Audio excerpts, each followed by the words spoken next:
So I'm hiking down from Lake Serene, and some thoughts have been crossing my mind with trail etiquette. And there is no real formalized trail etiquette that's universally accepted, but I have maybe some philosophy to share that you might not have thought of before.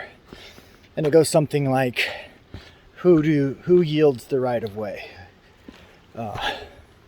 When you're either passing somebody, or like you're both going the same direction or both going the opposite direction. So my thoughts on that go to something like, who has the most risk? Who has the most load? Who has the easiest situation to yield? Who saw the other person first? Who is like a trail runner or a fitness hiker versus a person that's not on a timed, not doing it for a timed exercise or something. So things like that, really, it's really who's got the biggest risk. Okay, so for example, if I'm fresh and strong and totally energetic, and I have a gigantic backpack on, and I'm on a spot where the footing is very, a lot of ankle traps and uneven and stuff, and I come to someone else who's got no backpack, they're on a flat part of the trail that's like, very wide, and they saw me coming a long time ago, well, it would make sense if they yielded, waited for me to cross the difficult spot to get to the easy spot they're at, but they might not have thought of it. So one thing is who saw who first.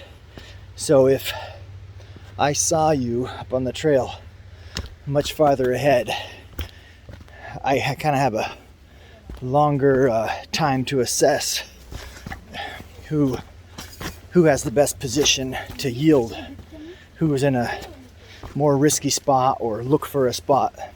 If you're looking down at your footing so you don't hurt yourself, and I have an easy way and I can look up ahead, I seen you sooner and I can make a decision probably better or earlier. So that's one thing to consider. Another thing is who's got the biggest load. One person with a gigantic backpack full of metals, tools and stuff, and another person with a little tiny purse. It's less hard for that person to it's less hard for the person with a smaller pack to stop and to get going again. So who's got the bigger load? The person with the bigger load, maybe they want to rest. Maybe they want to not lose their momentum. So that person with the bigger load might get the choice of the right of way. Another one that's kind of uncommon, I think of, is who's going downhill. If all things are equal, the person going downhill has more risk. Stopping going downhill is more likely to slip and fall. Stopping going uphill is safer. And probably if you're going uphill, you might want the break. But again, it's who saw who first, who's got the more risk, who's got the bigger load, who's more fit, who wants to, who doesn't want to lose their timing. So those are some things to consider. So there's a couple of ideas to think about the trail etiquette in passing. A big one for me is if I see somebody up ahead, I try not to spook them.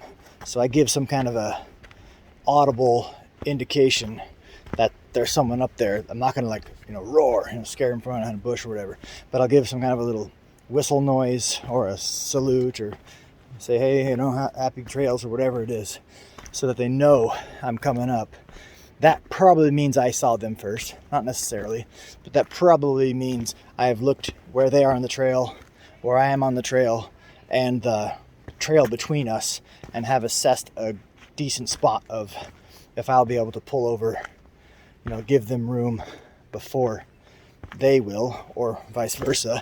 And then also they get the chance to look up and see if they want to take a rest right where they're at, if they want to back up a little bit to a turn or something.